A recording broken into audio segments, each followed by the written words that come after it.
So, Seth, introduce yourself and what it is you do. So I'm Seth Cort. I'm an upcoming musician in the South African music artist industry. I'm a pop folk pop singer, songwriter, and I'm just trying to make my way in the world. No, that's sick, man. You were telling me yesterday, part of the confusion that was supposed to be done yesterday, that you were part of a competition yesterday and that you came second in that competition. Tell me a bit more about that. What was that about? So that was the Heart of Helderberg singing competition. So my mom actually found it on Facebook, as we find most of these like singing competitions that are all out over the countryside. So we found that on Facebook, and so we ended up like, oh, so the three winning positions were like first, second, and third. And if you came first, you'd be like a kind of opening act just before Steve Hofmeyer came on stage, which just felt like a cool opportunity. So gave it a go and came second. So we won a few little vouchers or stuff like that. Now, this is, from what I can tell, like a vineyard sort of thing, like a really sort of. Yeah, so I think it was out in Strand. It was so the actual competition took place on a massive field out in Strand with like a big view of all the mountains around, and at a massive stage with bunch of artists all the time, lots of stalls and kids playgrounds and things like that. It's a massive thing. It's like a whole Damn, weekend man. weekend story. Yeah. Yeah, this place looks beautiful. God damn. Like I was just looking at it. And so you're based down in the Cape, right? Yes, we're in Brackenfell actually. Yeah. Okay, fantastic. And like, how is the music scene treating you down that side? I'm from Durban myself. We have a very small but committed scene. How is your experience with the Cape Town music scene been? Well, I will say one thing is it's a bit of a cutthroat industry, but it's very difficult if you're a newbie to get into the industry because there's already so many big names down in the Cape, and they all have a high standard and a set place in the market. So we're struggling, we're starting to get our way into, restaurants or into like proper venues or opening acts. It's a big step, but we're having a bit of trouble, but we're getting there. We're getting there. Yeah, man, it's a labor of love, hey. Like Yeah. it takes some time, but you know what? Like Mm. it'll happen. Mm. Um, so Seth, how long have you been doing music? You said you're a bit of a newbie in the scene. How long have you been performing? How long have you been making music? Well, so pretty much when I got to high school, that was when I realized, well, damn, this I actually want to do this for a living. I think I can pull this off. And it was about from grade 10, 11, where I finally started going into the actual performing scene, where I started going outside of the school to perform at like restaurants and things like that. But obviously with the whole schoolwork and matric and all that, it was very difficult to make time for performing outside when you had all these exams and schoolwork to get done.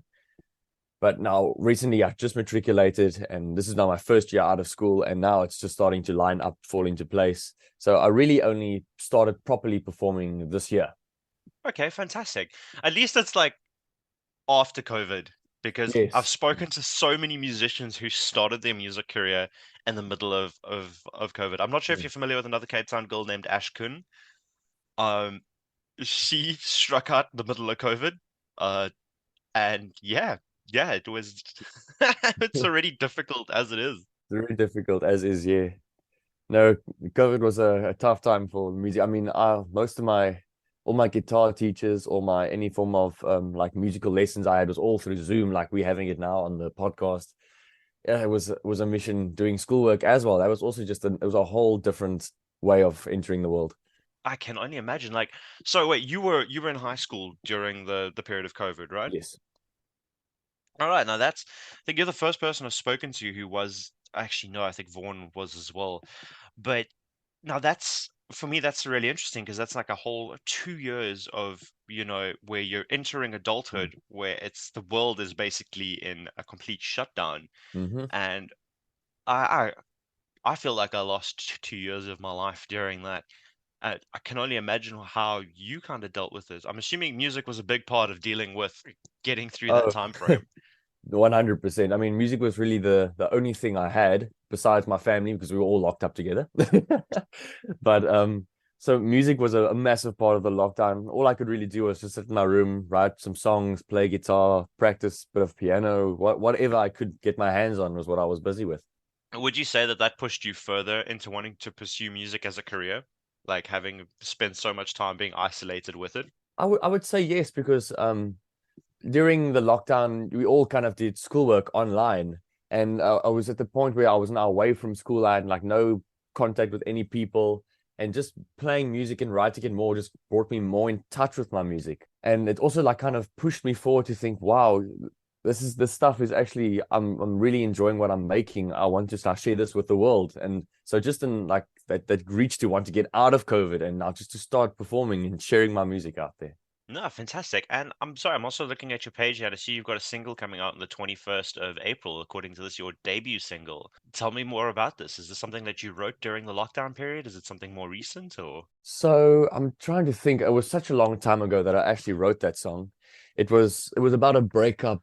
It was it's not like one singular breakup, but like all of them combined. And with my story, with my songwriting, I like to do a bit of storytelling. So I combine a lot of different experiences from my life, and I just throw them all together. I think this was just before lockdown that I wrote the song, and it just kind of stayed in the songbook over the 2 year period, and then it re-emerged just as we were coming back out of lockdown. And then I realized, okay, no, let's work on this song. It sounds like it's got something to it, and eventually we got Hold On, and that's the name of the single.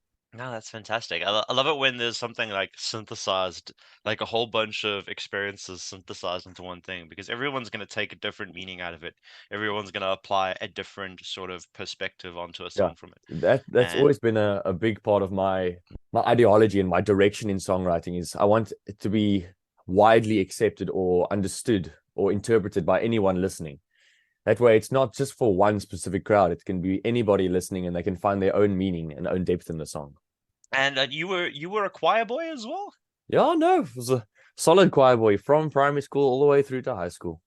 I think that's where my music ideas flourished from. I mean, in primary school, I will say she was pretty much my favorite teacher of all time was Dalport. She kind of raised me in the music ranks of the world of like primary school, and then she was the one who kind of told me, "I've got a feeling about you."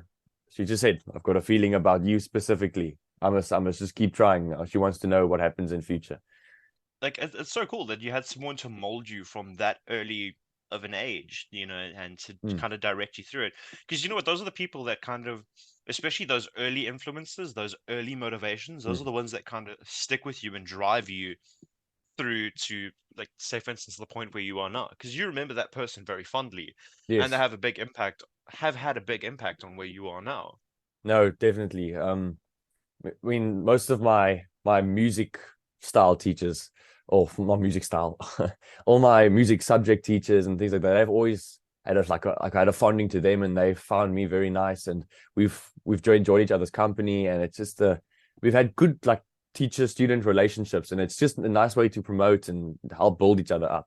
Also, see that you've played in my hometown. You played in Krugersdorp for the International Arts Showcase. Oh yes, Um, yes, yes. That was I so think that was 2019, or was it 2020?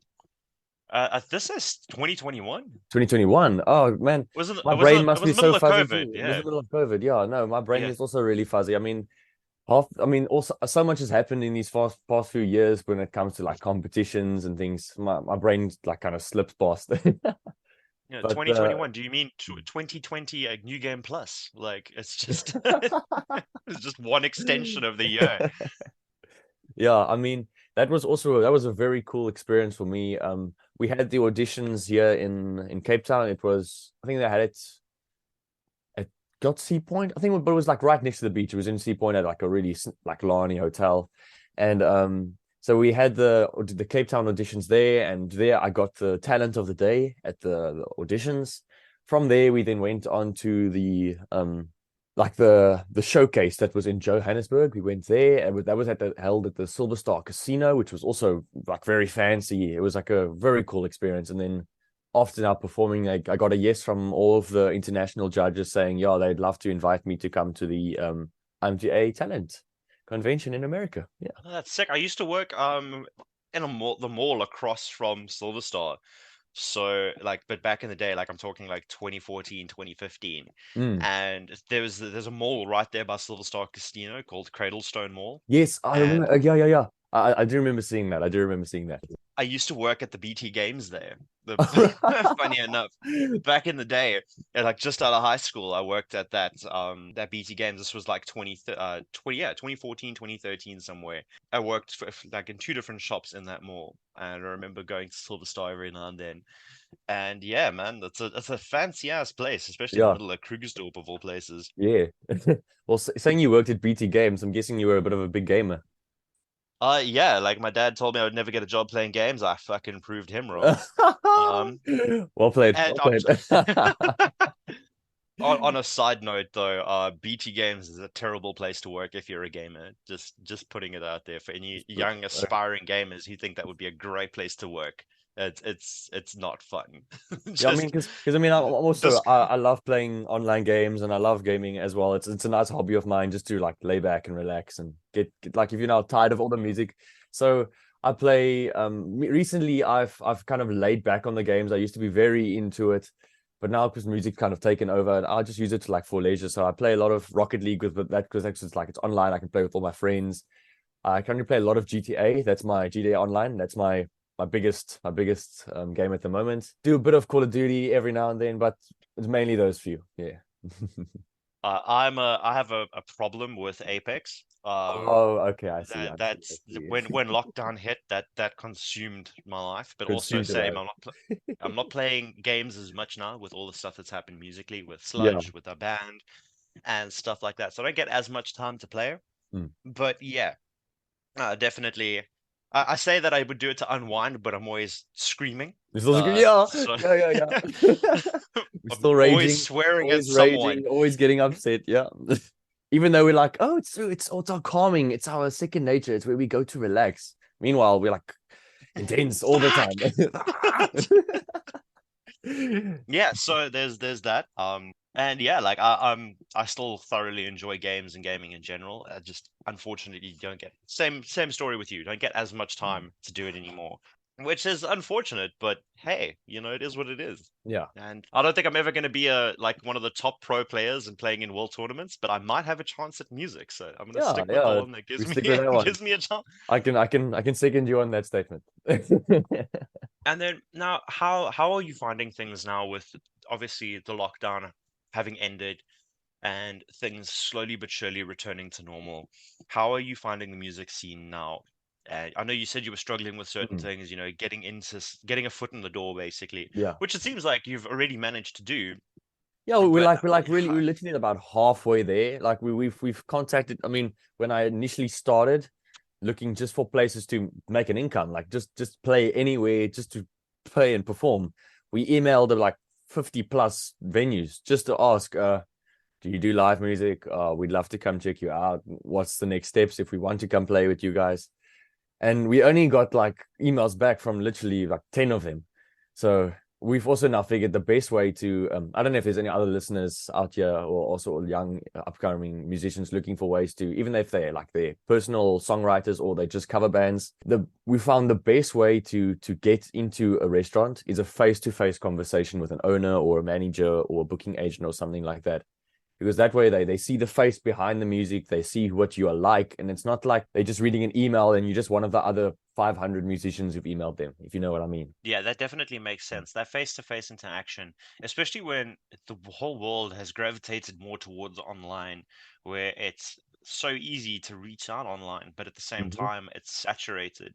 It's like you said, like they're gonna go through and see another email from over 500 people, and they're not gonna put a face to that. It's impossible to. You're just gonna Yeah. see them as my inbox that's unread, you know. Yes. And I fully agree with that. That is, it's word of mouth as well. You slowly but Uh, surely make a name for yourself. You never know, that person might recommend you to someone else, and boom, foot successfully yeah, jammed in the door. definitely, definitely.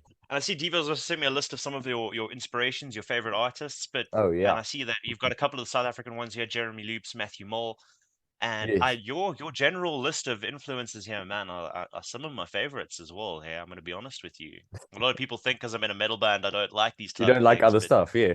Yeah, no, but I definitely am down for it. So, other than Jeremy Loops and Matthew Mould, can you tell me a bit more of who are your other more niche South African inspiration? So South African wise, Sons of the East, I think they're South African, if I remember correctly. I'm just going off a hunch now. I do remember them being South African. I listened to a lot of what you call it, Desmond and the Tutus. They're also a big like pop funk influence of mine because they do a lot of cool electrical guitar stuff and they've got a lot of effects, and that also helps me like create ideas, songs and things like that. But when it comes to the local spectrum, there aren't many local artists that I'm really inspired by besides the ones you've kind of listed now, because I've grew up with them from when I was like 13 years old, and they've just built me up, and I've listened to them my whole life going up forward.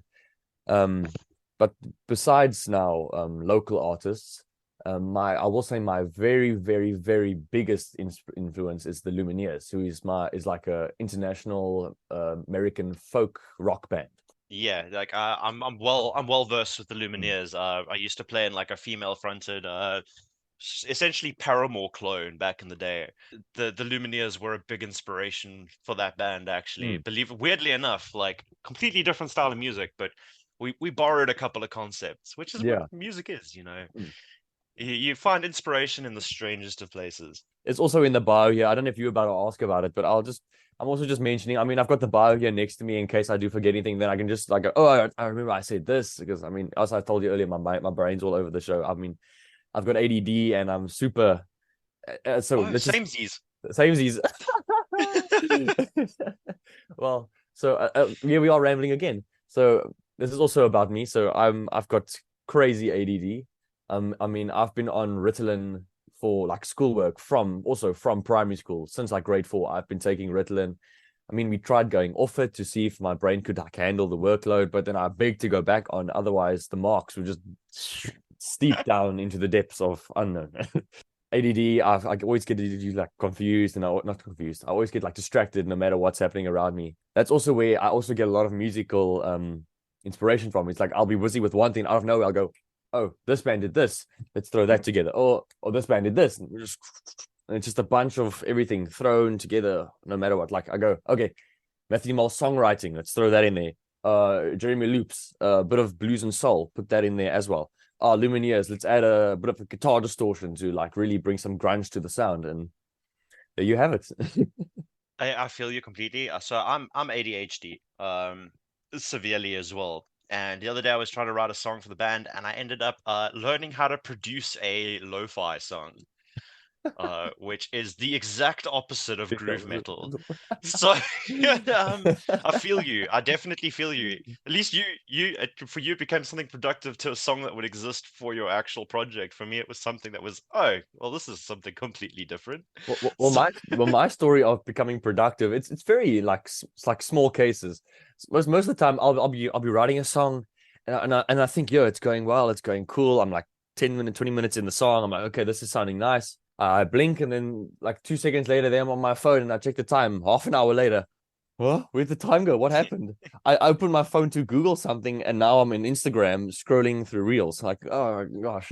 do you also like hyper focus? So you're either unreasonably productive or zero. I find with myself, Yep. I have no gray area. Yeah. I'm either the most productive human being alive, Yes. usually about a day before a deadline. I'm incapable of doing anything. So It's exactly like that. So like some days let's say if I get into a proper routine and I wake up early in the morning and I get into like my home studio and I start practicing, I can keep a steady like 5 hour, 4 hour grind all the way through. But let's say now, oh, okay, now I want to lie on my phone for a little bit, and I go, okay, I'll start at quarter past, and you go, oh, I'll start at half past, and then you just end up procrastinating and delaying and delaying and delaying everything that just oh, goes on. I feel that was like a direct attack on my soul, brother. That was um yeah, the doom scrolling is also a thing. Don't It's even let me get started on when if I start watching like a Star Wars episode of any of the newer stuff that's come out. I watch one episode, it ends on a cliffhanger, then I go, okay, no, I'll start an hour later after this one. if it's any consolation, I saw a clip of RoboCop on TikTok yesterday, and I was like, cool, you know what? It would be a great time to watch the entirety of that movie. The entirety of that movie. It's interesting because I find that a lot of artists tend to be this way. I envy people who can sit down with a set schedule and be like, "Sweet, I'm gonna do the A, B, and C today, and then I'm gonna go do X, Y, Z Yeah. later." Yeah, I it's mean, I, uncharted territory for you me. always hear those stories of like Ed Sheeran says, "Oh yeah, he writes what two to three songs per day," and I go, "Dude, what creative juices do you have? Are you smoking? What are you drinking that you are able to get that It's interesting flow though. all the time, constantly?" It blows my mind to think people are able to pull that off. I remember watching a video, and funny enough that you mentioned Ed Sheeran. It's something like where you got to be writing like for the average person or the average musician, they're gonna one song out of 100 could potentially be a radio hit. Yeah. Whereas someone like Ed Sheeran, there's a good chance that like 4 to 5 songs out of 100 could be a radio hit. And that might not sound like a big difference, but when you hear about how much he writes in a Mm. day, this is why he's consistently like always on the radio. Always every every song that comes out is almost always a banger. You look at where he came from to where he is now, and he's kept that definite Ed Sheeran sound, but he's also evolved so much Mm. that if you compare it to the original stuff, yes, it's definitely him. He's kept it interesting at least. I mean, yeah, I mean, compare his first few albums. I think that was like, was it time? No, it wasn't Times. Was it Plus and Minus or Times and Divide? I can't remember what the order he did it Is in. that the one with like the A Team and stuff like that Yeah, on it? with A Team and Thinking Out Loud, all that style is like those were all like retro, not retro, but like very acoustic. That was like the acoustic Ed Sheeran, like the very Yeah, plain and simple, just like that beauty and simplicity Ed Sheeran. But now he started branching into radio, and he's now realized, okay, there's a formula to radio. After hearing all these new rap songs that are now becoming very popular, and the different like very synthy that your standard pop sound, if you know what I mean, he's now incorporated that into his acoustic sound, and he's now just skyrocketed from there. no, definitely. Like evolution is a big part of like an artist, like you can't stay the same. I mean, Mm. you are going to grow as a person, you're going Yeah. to grow as a musician as well. Your influences are going to change. The type of music you want to make is going to change. The things that you want to express are going to change as you grow as a person. And like I always find it so funny when people get angry with an artist for their sound changing over time. Like, brother, I don't want to listen to the same album 6 times, you know? I mean, like I say now, I was about to say now is like we said now, it's Sheeran. He's now taken his acoustic and he's now just added that extra pop influence, and it's just boosted him even further in the music industry. So most of the songs I would personally myself want to release of my own writing is very similar to the sound of the Lumineers, which is like really, really folky. They stray away from the pop sound. They're like kind of like soft rock, but also like very folk, well, 21st century folk based.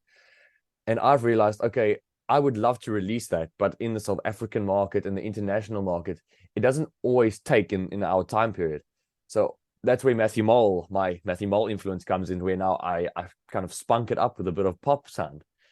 And that then I kind of go for that folk pop noise, that folk pop sound that's will can become generally accepted by radio. If you are catching my drift. No, definitely. I'm most definitely catching what you mean. And I see that you occasionally like collaborate with a drummer and stuff, but I see in like the photographs it's like different drummers and stuff.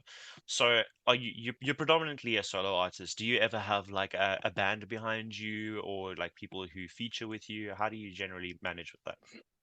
So as we mentioned before, I'm really am just getting my foot in the door, and we were busy starting to make a name for myself.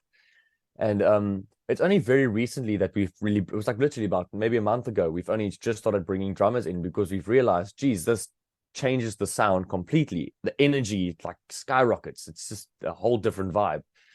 Um, and what we've also realized is, for myself as a solo artist who now wants to release music and do all that type of stuff, it's better for me to become a Seth Cort show only than to be playing at a restaurant which is widely known for covers. So I've made a cover band now, which I then incorporate my drummer with, and we play covers at like restaurants and things like that. And now also I'm also going to start bringing in my drummer for my lone performances. So right now at the moment it's only just me and a drummer. We're hoping to now branch out, maybe to get a bassist or an extra guitarist or maybe like a saxophone, something like out of the world, something that'll like catch like a bit ear grasping or eye catching, just something different. But it's also all in due time. We're building our name and we're getting It's it like I found it like interesting when you're saying that like having that drummer changes the sound completely. It's so interesting how having multiple people working on a single project can change the vibe a bit completely. Now, when you grab yourself a bassist and you have a drummer as well, like that for me, like I even as a guitarist, I played bass in bands for a long time, it. and bass is one of the most driving features in songs, even if Mm. the listeners don't realize it. That can add so much character and so much feel to a song. Yeah, I was just about to mention that. I don't know. You probably think you say you're a bassist. You probably know all about the jokes of, oh, we don't. What's the bass even there for? You don't even need a year of the bass. It's all those classic jokes about the bass bot being like non-important in the band. Meanwhile, Yeah, it's the one of the most important things of all. I think one of the most important pieces of advice I ever got was from my uncle, who is a seasoned musician. He's been making music for about 30 plus years. He once told me when he found out that I was the bassist of a band, and he was like, "So, if you have a shit bassist, you have a shit band. Mm. So, do you have a shit band?" And that was my my cue to make sure that I knew what I was doing. No, no, you're 100% right. I've always had like I've seen you've kind of seen the picture. It's if you're looking at a band, let's say there's a band on stage. If you've got a great drummer, your band will be decent. If you've got a bad drummer, and everyone else in the band is like top quality, the band will sound bad because it's kind of if you take one of the pieces out of the puzzle, then it all just falls down. No, definitely. But at the same time, if you have a great band or one shit guitarist, you can still get Mm. away with it. But I find that your rhythm section, your bass and your Your rhythm drums, if section, yeah, it builds the foundation of the music. Yeah, exactly, if either of those two are stuffing things up, those are things that people are going to notice. Because let's be honest, drums are loud, man. Like drums people, I are don't think a loud, lot of man. They are loud. people don't realize acoustically how loud drums are. And then the bastards want to mic that shit up as well. So it's yeah, it's definitely a driving force. Because you know what, rhythmically, to be honest, when you're listening to music, one of the key things you're going to focus on is drums. And if that is not doing a good job, you're going to definitely notice because it's going to make everyone else in the band seem uncertain as well. Yeah, 100% agree. I 100% agree with you. I want to find out, what are your plans now for like the future? What things have you got lined up for the rest of this year? So lined up for the rest of the year is we're hopefully obviously we're releasing my single which is coming out, and we're hoping that opens a few doors to a few festivals, maybe as like an opening artist or any other kind of band. Because I've always been told having a physical song like a Spotify or something really does make things a lot easier to say, oh, check me out here. It's not like you got to send them a YouTube link or just a little Instagram video or something. You can definitely go, I'm a registered artist. I'm on the platform. Check me out. It makes you just feel more legit, if you get what I mean. 100%. I've been through exactly the same thing. So from there, we're opening that, hoping that opens up a few more gates, or a few more doors for us. And obviously, it's not everything is super set in the future. I've obviously now made a cover band, like I spoke in a bit previously. We're also hoping that kind of takes off into, so there's also another income in the side business while I'm still busy growing and I'm still busy developing my name in the industry. And we're just hoping it goes well from there. Yeah, man, I'm rooting for you. If you come to Durban, I'll definitely come watch, man. If you come down to KZN. Well, Flip, Well, I'm hoping things get that big that I can go tour to Durban. I don't know if you're familiar with Luke and Joshua. Luke and Joshua, I don't think so. I don't He's think so. also he's also a Cape Town boy. Also an artist on that side. I'd highly recommend checking him out. He's also been on the show. You know Is what it Luke and Joshua or Luke and Joshua? Lucan, like his name is Lucan. Oh, Like Lucan. Lucan. Okay, yes, got you, his got you. All surname. right, Like Luke and I Joshua. don't I'll worry, check it out. I'll check it out. I was super confused when I first spoke to him. Don't stress. And he came through actually on a little tour. He's playing Splashy next Oh, week, it's Splashy. Nice, nice, nice, nice. so yes, he's playing Splashy. I got Hmm. to catch him actually Friday night and got to watch him perform, which was like super sick. He's an Mm. incredibly talented artist. I mean, I've recently been following Steve Umkulu or Steve Umkulu. I'm not too sure how you pronounce the last bit, Hmm. but I think he's also KZN. I'm not, but he's also taking part at Splashing. I've been monitoring his stuff because he's like very African based, but it's like a lot of he's like his own songwriting with a lot of African influence, and I've been loving that sound as well. So he's also playing at Splashy Fen, I think it's called. Yeah. Oh hell yeah, yeah. There's a couple of people that I know that are playing there this upcoming weekend, and man, it's I haven't had the pleasure of going. I was supposed to. I had the potential opportunity to play this weekend, sessioning for someone, but she's only going to be playing next year, from what I understand. So Oh, I see. hopefully next year, I'm going to have a chance to hit the splashies, which is going to be great. That's gonna be awesome. Yeah. Yeah, and hopefully see you there, man. Like Oh, hopefully in that I like space your of a high hopes. year. Yeah, you got to be optimistic to some degree. Yeah, you gotta have. It's one of those things, man. Like You got to have those high hopes, you know. You got to have some high hopes. definitely, absolutely. And God, sorry, my whole train of thought died there. It happens more. You're ADD, you understand, you know what it's like. You're about to I say understand. something That's and why I'm it's just laughing so much because I'm relating on everything you're saying. So yeah. if you could go anywhere in the world, like to perform, where would you go? This is a question that I occasionally ask, but if there's anywhere as an artist that you could perform and tour, where in the world would that Mm, be? Outside of South Africa? I know that you would like to tour South mm, Africa first, but once you've reached that mm. point, what would your borders be outside of the country? Oh, that's a very tough one because I mean, honestly, I will say, as you said, now we've got to be optimistic, but I haven't thought just that far yet. But I've always thought of going to obviously some people say, oh, in New York or New Orleans, because it's always the big names and all the big American artists come from there.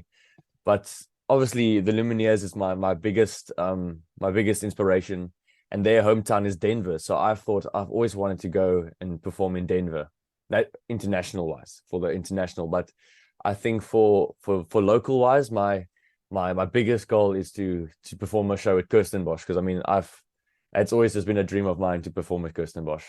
Like stand alone, just me on the stage playing for like a massive crowd. It's like it would be a dream come true. Excuse my ignorance, but what is Kirstenbosch? Is that a festival? Is it a what's what? Oh, so Kirstenbosch is the National Gardens in Cape Town, and what they do is it's like literally massive, massive, massive. And at Kirstenbosch they've got this huge piece of lawn with an outdoor stage, where I think I'm not too sure if it's the right total. I think they fit about between 3,000 to 6,000 people on that massive lawn. I mean, they've had names, all your local names perform there. It's just it's a massive, massive venue. I don't know Man, if you're busy typing there in the Google in the background, but if you want to check it out, you're more than welcome to. that's It looks actually great. a good plan. It's kind of like a just a big botanical gardens, right? Yeah, gigantic botanical gardens, and they've now separated a section for like a big lawn of grass so where they can host festivals and shows. It's literally called Kirstenbosch National Botanical Garden. Okay, there we go. That's it. So let's have a look, man. This place looks beautiful. God damn. Oh, wow. Okay. Yeah, Hmm. man. I can imagine. I can see why you would want to play this. Oh man, this is a. It almost looks exactly like. Yeah, this is. So I one of the first local bands I ever watched, as like a 15, 16-year old was Prime Hmm. Circle, and Oh, that's awesome. That's great. That's I watched awesome. them at the Botanical Gardens in Gauteng, Oh, and lekker. Nice. it's a very similar vibe.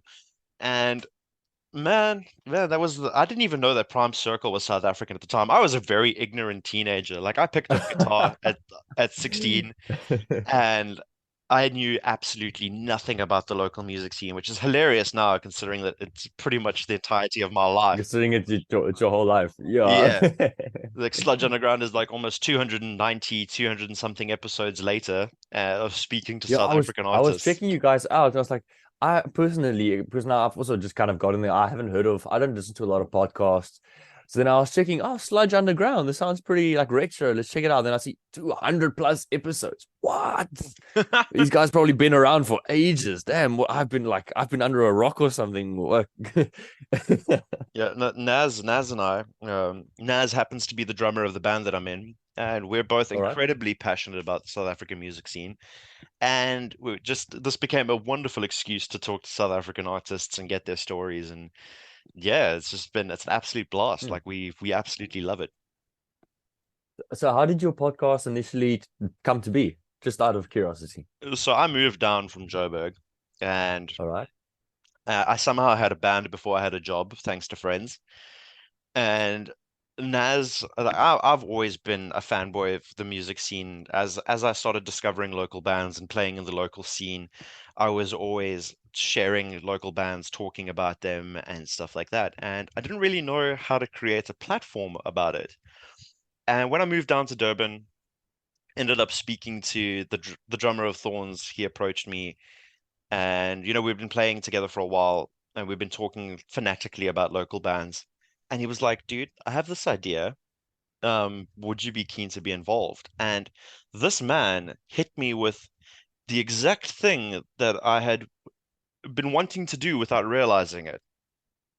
So the And universe just opened up for you. That's yeah, awesome. so he hit me with a concept that was what Sludge Underground has become today. And it was something that I'd always wanted to do, but never knew how to execute. And no matter what anyone says, this is Nasipi's brainchild. Like this show would not function without him. Like I love you, bro. Just putting it out there. I know he's gonna listen to this later. So Getting those uh brownie points. yes, so he is honestly he's one of the most hardworking and dedicated people I've ever met in my life. And I love that man to bits. Yeah, it's so cool that you guys can like you have this like little business together, this little platform where you guys you just work your magic, it's great. It's like a second band if you think about it. Pretty much, pretty much. It's really funny though because um we also approach it as we're just fans of the music scene. So we were we decided we were going to cover the Battle for Vaca and we were going to interview each of the heat winners, not expecting to win our own Mm. heat.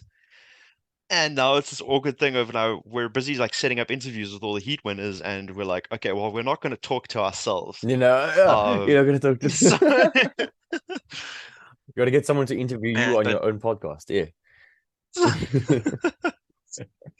we'll just make a joke out of it. But it's yeah, it's been a wild ride. Like we've honestly the stories that I've heard from South African artists, like even like such as yourself, it's you're still very new to it, but hearing your perspective of it reminds me so much of when I first joined the music scene and struggled with the things that you're struggling with, getting that foot in the door, making friends, and Mm. eventually there's a line you cross. Eventually there's a point where you cross a line where suddenly it becomes something else entirely, where it's no longer getting a foot in the door, it's holy shit, I'm in the building and I'm wandering And around. wandering around and you're learning new things and you're experiencing it all. Yeah. Yeah, and like everyone speaks to you and suddenly it's not so much of a begging thing, it's a and being inundated with, hey, you got to do this. Yeah.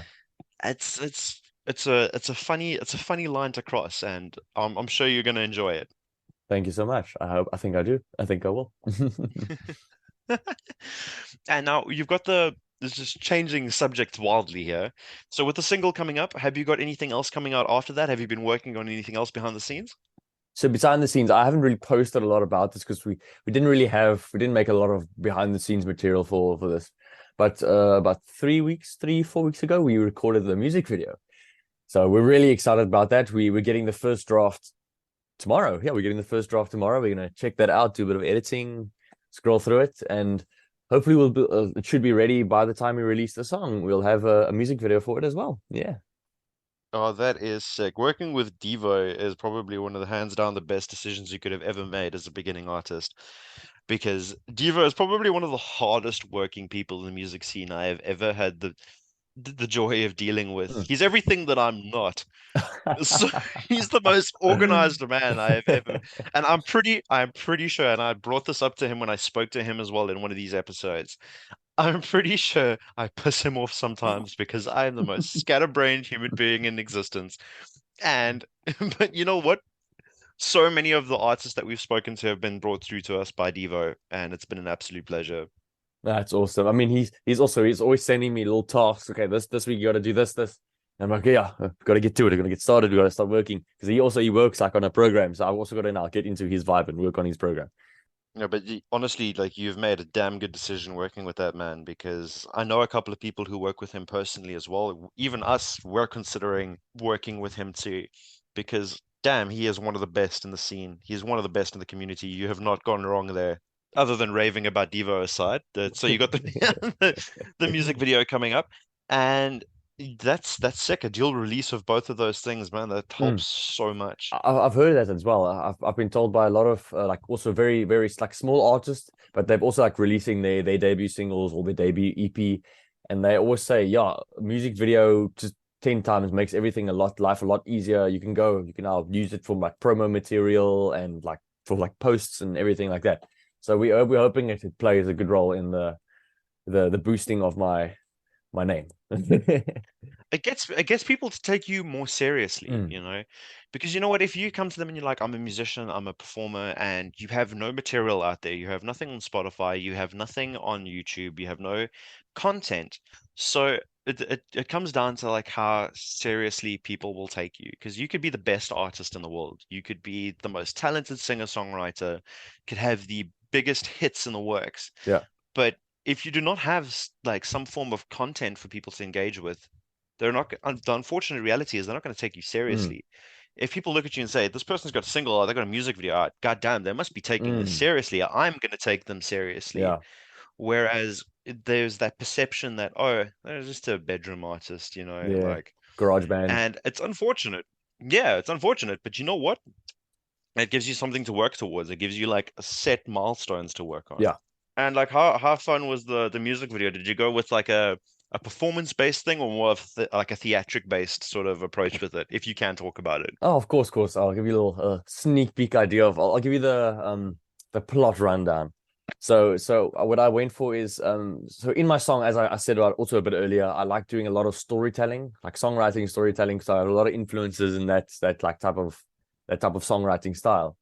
And so we've kind of depicted a story of this guy who meets a girl at the bar, and the girl like runs away from him.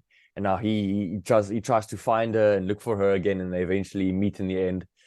So that's kind of the style's going to be like. We've got scenes where we cut from it's me and the female actress, and it's to a quick clip with me in a band playing like during the choruses, and I'm super excited. I can't wait to check it out.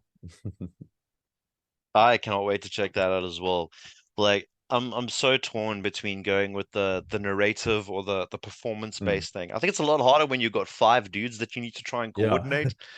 Um, and you got five people that need to try and agree on something. Well, like lucky for me, And I, I made a whole set. Like I kind of made like a script for it as well, so that we knew when we got there, this is how we're gonna run it. We're gonna go straight into it because I didn't want any like confusing or any time wasting on the day. So I also wanted to tell you, like earlier you said, like drums are loud, man. They're so loud. Like when we were obviously when we were like recording, we have a speaker and we were like playing the music over so we can all like kind of like perform, play the bass or do the drums or the guitar in sync with the music, so that everything is like the right when you like put the music to the video. And like, geez, you can almost like it was so difficult because the drums were so loud. We couldn't find any way to like soften the drums any more than we already did. And like, yeah, that was also just one of the many technical difficulties of music videos and live music. oh God, yeah, I can only imagine. But you were about to That's say that something kills earlier. me. Yeah, it's yeah, it was a tough one. You started making music in high school. When did you actually pick up an instrument for the first time? So Like you've said you've been like a choir boy since primary school. yeah, When did you pick up an instrument? so obviously choir boys since primary school, and we were now busy at the point where you're in like grade 6 and 7, and you're about or grade 6, you're about to jump over to grade 8, which is in high school. You have to choose subjects. So one of my subjects now was music, and in order to take music as a subject, you needed to do an instrument. So we were thought, okay, now what are we gonna do? Are we gonna go drums, piano, guitar? But I was now a singer, so okay, drums will take off because I mean drumming and singing is a bit of a tough one, so we'll take the drums off. And then we were stuck between piano and guitar. And the idea was, okay, what's the easiest to take anywhere you go and perform or practice anywhere? I can't really lug a grand piano in the back seat of a car, you know what I mean? So then eventually we just went, okay, guitar's the one we're gonna go for. It's quick and easy. You can pull it out anywhere you want, and you can just quick, nice and easy to practice with. And I will say, compared to people who take piano, guitar was the easier instrument to learn too. So we chose guitar from there, and so I started learning guitar from about the end of primary school and into high school, and from there I just went all the way through now. That's about what, 6 years? So what, 8, 9, 10, 11, 12, yeah, about 6 years. Yeah. And that's fantastic. I saw in your bio you play like a couple other instruments as well. You play ukulele, you do play drums. So I'm assuming you learned to play drums at some point as well. Yeah, so the nice thing about in high school is we have now access to drums because it was all part of our curriculum. We had access to drums and part of and pianos and violins and cellos and all these other like classical instruments, but also contemporary instruments. So I had a lot of exposure to them, and I could just pick it up and go, okay, hit the drums a bit or play the bass a bit. So even though I say I'm like kind of a jack of all trades, but I'm not also not like a total master in all the other instruments. Like I'd say guitar is my main instrument. I feel like I've gotten very far in it, and I'm very confident in guitar. But I jam a bit of drums. You give me the drums, give me a few days, and then I can learn a few songs, and then also give me the bass. Oh, I just Google a few things out there. I learn it quickly, learn a few chords, learn a few chord charts. Ukulele, the same. I can play that quite well. I do a bit of harmonica. Whatever I can kind of get my hands on, I just give it my all, and then I just pick it up. And like Seth, we've been at this for a while. We're going to close off. And tell me a bit more like about where people can find you, where they can people can find your music, where the things are going to be when they actually launch, and yeah, the dates. Hold On singles coming out on the 21st of April. I'm gonna write that date down. It's going to be we were signed with DistroKid, so it's not signed, but we've registered with DistroKid, and it's going to release on all the your standard platforms: Spotify, Amazon, Apple, Deezer, all the even SoundCloud, all those underlying like your smaller what you call it, music streaming platforms. It's going to be registered on all of those platforms. Most of my content you can find on Instagram, Facebook, Twitter. Twitter not so much, but mainly Facebook and Instagram. You can find it under Seth.Cort or just Seth Cort Musician. You'll find all of it there. No, that's sick, Seth. Thank you so much for taking the time to have a chat with me. I can't express how much I appreciate it, and it's been an absolute blast chatting to you, man. Thank you for having me. No, this was my first podcast I've ever been on, and yes, I loved it. It was totally what I was. It was totally not what I was expecting. I was expecting a super formal. We're going to ask you a question, then you answer, ask a question, answer. It was just like such a great chat. It was nice chatting with you.